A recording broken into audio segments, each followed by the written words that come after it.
Hey, my name is Darren Bardell, and I teach at Ohlone College. This is a history lecture on American involvement in Vietnam. This is titled The Phases of the Vietnamese Conflict. In order for students to fully understand America's involvement in Vietnam, there's three key concepts that are overlapping and at play throughout our 30-year involvement in this conflict. So I'm going to start with them as a form of background. Now, these are concepts that shaped American decision-making, why policymakers chose the course of action that they did along the way. The first is the concept of what I call the Cold War blinders. Now, blinders, what I'm talking about when I use that term, are the type that horses wear when they run a race or when they exercise in preparation for a race. Blinders go on either side of the horse's eyes. The idea is to keep that horse focused only on what's in front of it. The either open track, the finish line, or other horses, and not to focus on what's happening around it. The second concept is the notion of a prism. Now, a prism distorts light. It takes light in, it bends it, distorts it, and it breaks it down into its Roy G. Biv breakdown. Red, orange, yellow, green, blue, indigo, violet, etc. Okay, so the way that the Cold War prism and the Cold War blinders worked in Vietnam is that U.S. policymakers had these blinders on. In other words, they looked at Vietnam, what was happening there, and they made decisions with these blinders on. So they could only see kind of what they wanted to see or what they needed to see based on the theories and principles they developed with the Cold War against the Soviet Union. So Vietnam becomes a pawn in this larger Cold War game between the US and the Soviet Union, and then eventually China.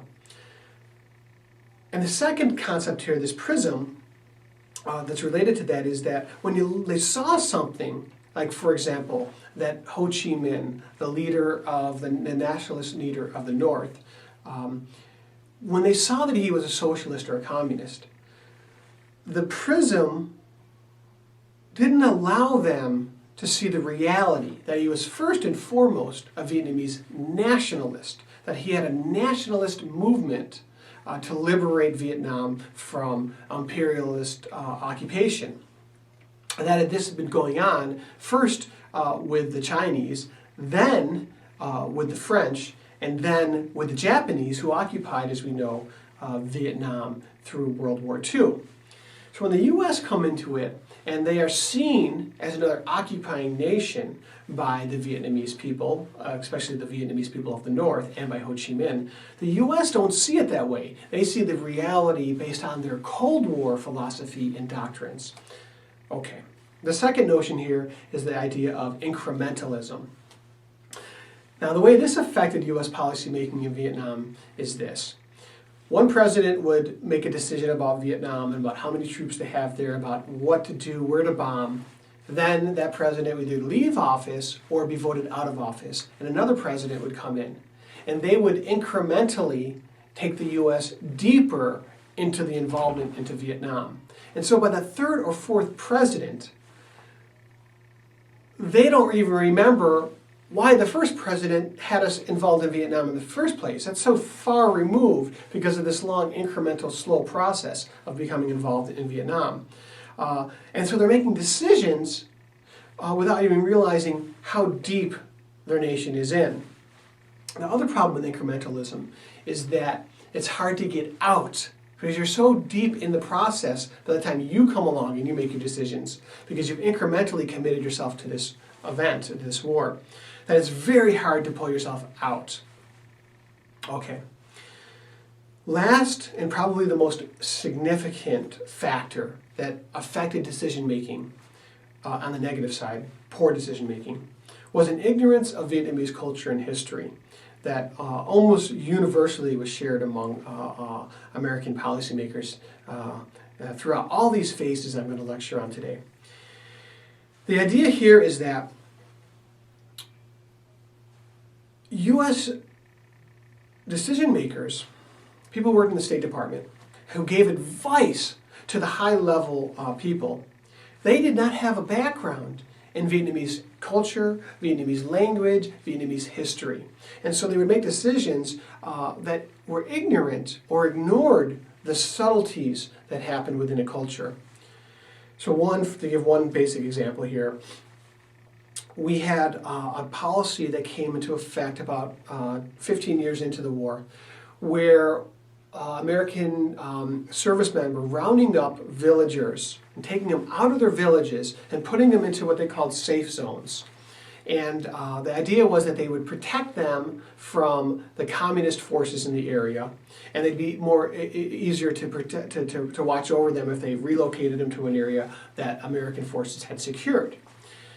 The problem with that is the Vietnamese, part of their religious practices, part of their culture, was that they worshipped their ancestors, and they buried their ancestors on their property, on their land. And so their land becomes sacred at that point. And so you can't relocate people off of their sacred land.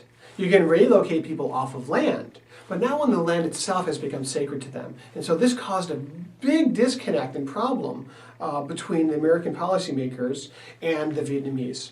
And it actually alienated the Vietnamese civilian population against the U.S. forces. Okay, all of those things will conspire as we look at these next few phases of American involvement. Phase 1 begins from 46 to 54, so 1946 to 1954. It is what I call the money phase. And really the only way that we're involved in Vietnam at this phase is that we are supporting the French occupation or reoccupation of Vietnam. We learned from our lecture on World War II that after the war, after the Japanese were defeated, they left their occupation of Vietnam, and the French came back in. We know they were there before the Japanese came in and pushed them out.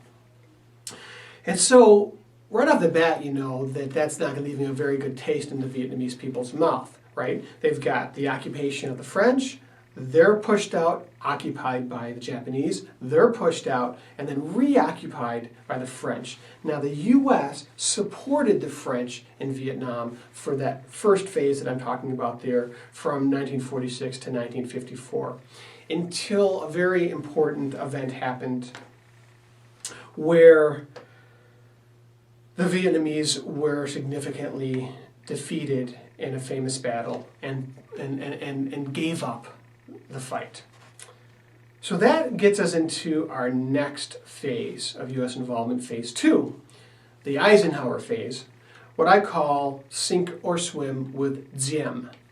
Diem, spelled D-I-E-M, was the leader of South Vietnam that the U.S. supported. Now, one of the more interesting things about Diem was that he was a Catholic in a predominantly Buddhist nation. And he was an aristocrat, educated in France, and very aloof and separated from the average poor Vietnamese peasant. And so not a very popular leader, to say the least. However, as we know from the Cold War and the philosophy and the strategy of U.S. policy during the Cold War, we always support pro-Western leaders. Whether they be dictators, popular, unpopular, doesn't matter. What matters is, do they support the United States? Do they want to institute open markets, free markets, and capitalism? And Diem did. Now, during this phase 2, the U.S. is only involved through the CIA, so very covertly. If you asked any American in the 1950s if they even knew where Vietnam was or had ever even heard of the nation, very few people would answer in the affirmative. So it's during this period that we're trying to covertly support the Diem regime and government in the South. that begins to fall apart and dismantle near the end of Eisenhower's presidency. And so the next phase comes in with a new president, and again, this concept of incrementalism we start to play out here. So JFK comes into office. He's elected, of course, we know, in 1960, takes control in 1961.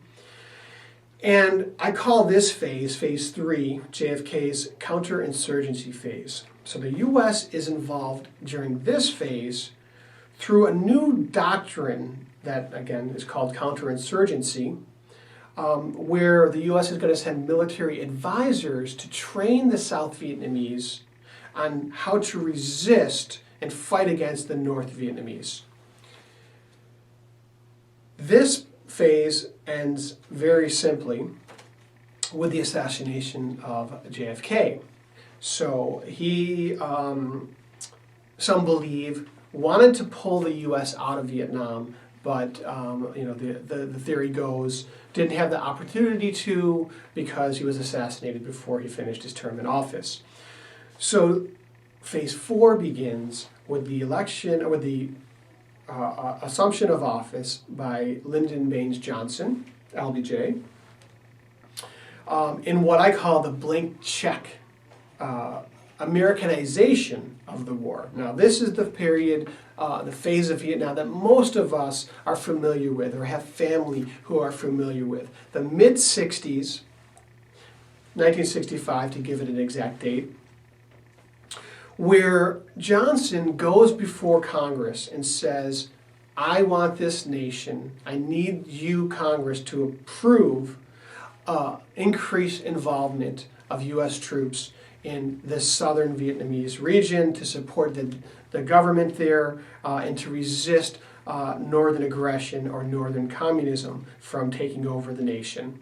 And so at this point, Johnson significantly increases American troop involvement and, like I said, Americanizes the war effort. So again, under Eisenhower and JFK, we have the Vietnamese doing the primary fighting, and they're being supported by money first, and then training, covert operations.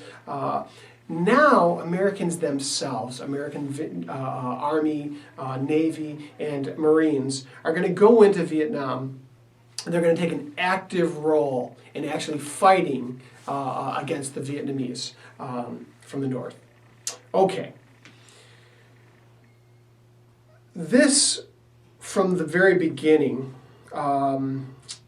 was a gray policy, meaning not a lot of it was spelled out in black and white to the American people or to the members of Congress. In fact, Congress sort of liked it that way. They decided early on that, when this is, again, part of the Cold War principle and policies, that the president, as commander-in-chief, should be unfettered to fight wars without a lot of congressional oversight. It just was more effective that way. It worked great in World War II, of course, as we know, and so that was the way to go with Vietnam. And so the American people, as a result, were sort of kept out of the loop. When they were brought into the loop, when American reporters did go to Vietnam and interview the troops, they kept getting the same party line, which was, we're winning this war, we should have it wrapped up within a year or two, and we can see the light at the end of the tunnel. Okay, so that was the official party line that LBJ promoted and pushed. But again, the American public did not want to know about Vietnam. They weren't told much about Vietnam, and when they were told about Vietnam, they were told very plainly by the Department of Defense and by the President that the U.S. was winning the war.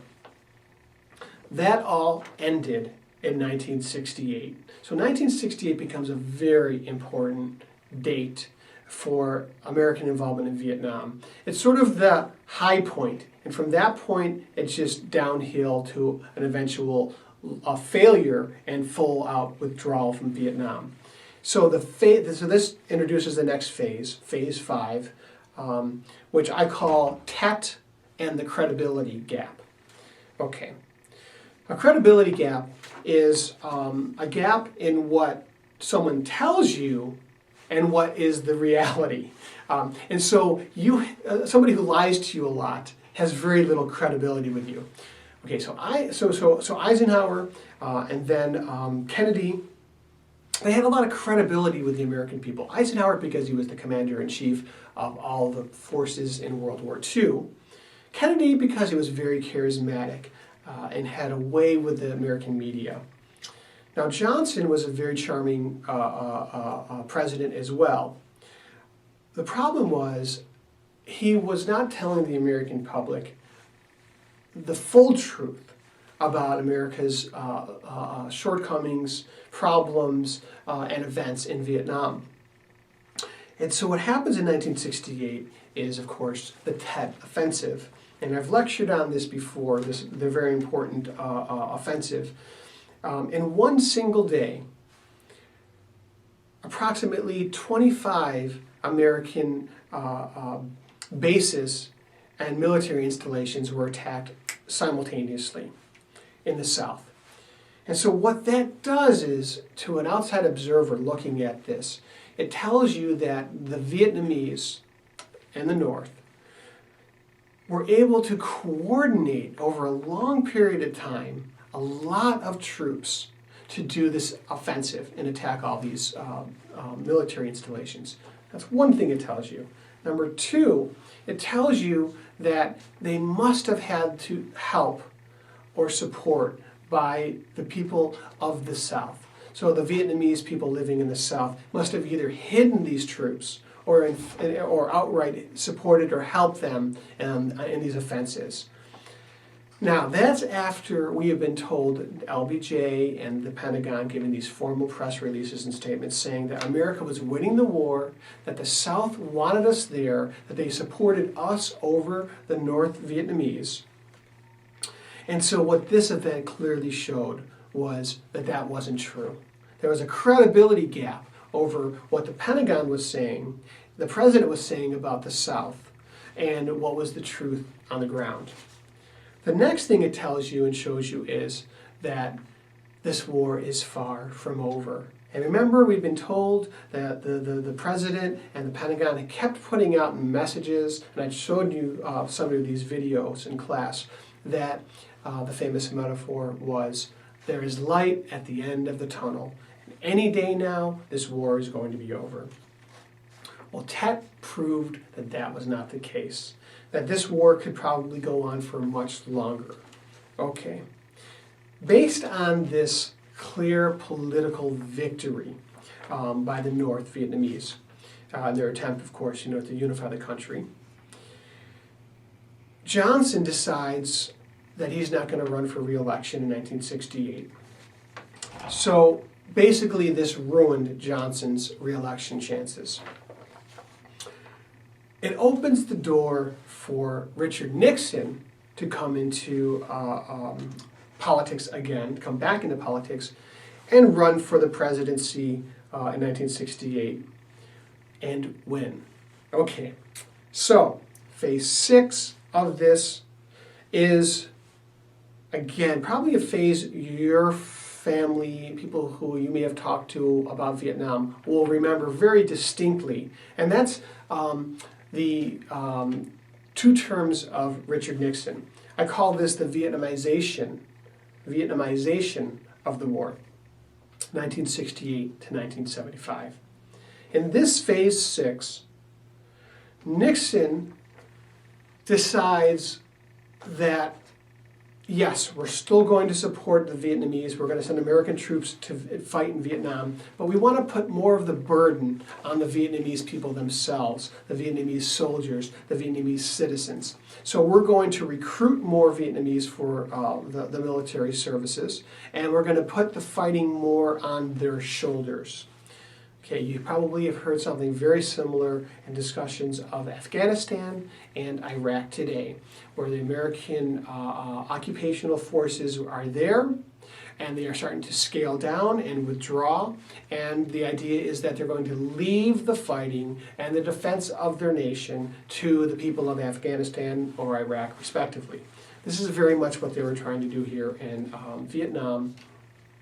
The problem was, in this phase and in this period that the Vietnamese people did not want to take on this responsibility, that this was not a very popular war to begin with, and they were not capable, for whatever reason, and we can discuss those later, of putting up a good defense against North. And so it's in this phase that in order to sort of continue to take the fight to the Vietnamese, Nixon makes the fateful decision to bomb the North.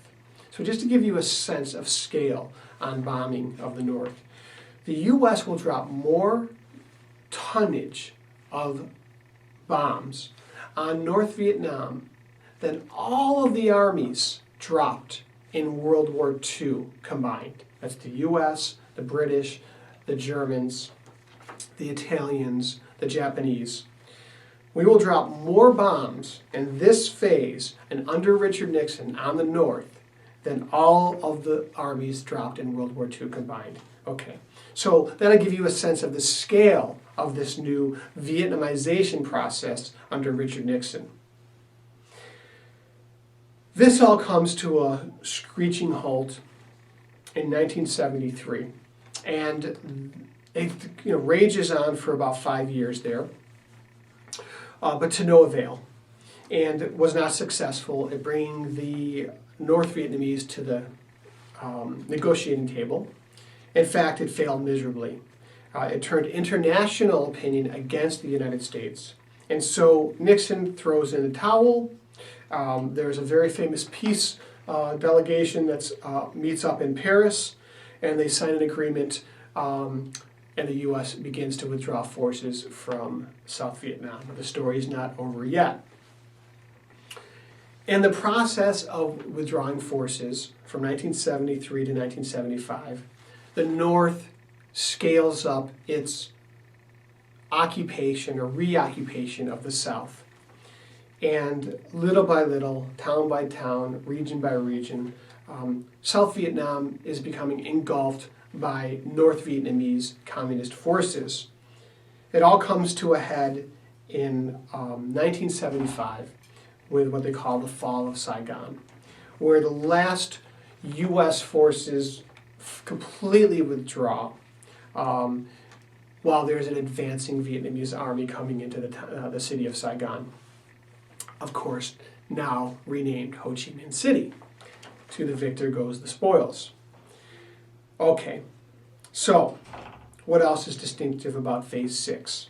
Well, it is in this phase that we start to hear a lot of very negative things about the way the U.S. conducted the war from the Vietnamese, the American veterans themselves.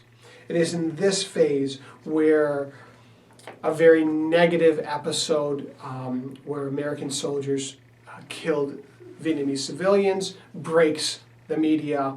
There's a very famous trial of soldiers, American soldiers, who went into a village and systematically exterminated civilians.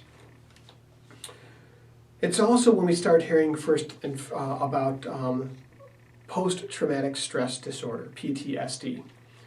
And Vietnam veterans are having a tough time coping with the horror of combat that they experienced. And this starts to make international and national news in the United States.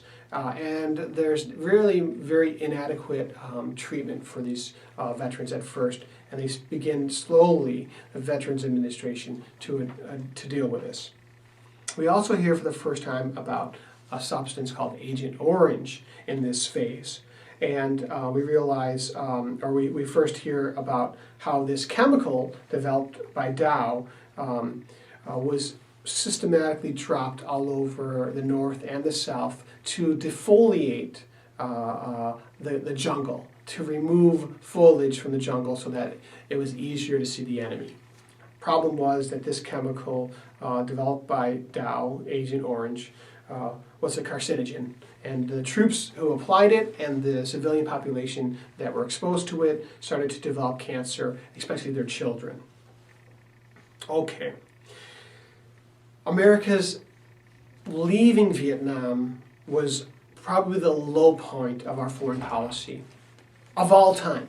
This is the low point of our foreign policy, of our national identity.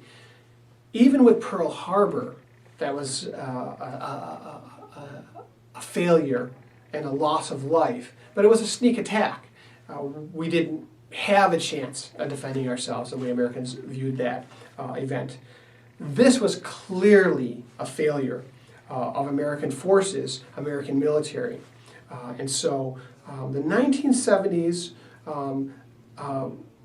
midway through the 1970s to the end of the decade, become what I call the Vietnam Syndrome phase. So that's phase 7. And that phase leads us directly to the last phase, and that is the reinvention of Vietnam in the American history books, in American public media, in the American consciousness.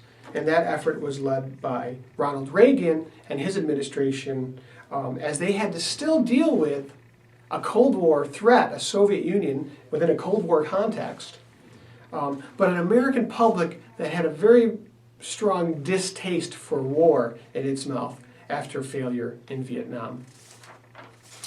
So that concludes this lecture on the Vietnam phases of American involvement in the conflict. And I hope you enjoyed my lecture. Thank you.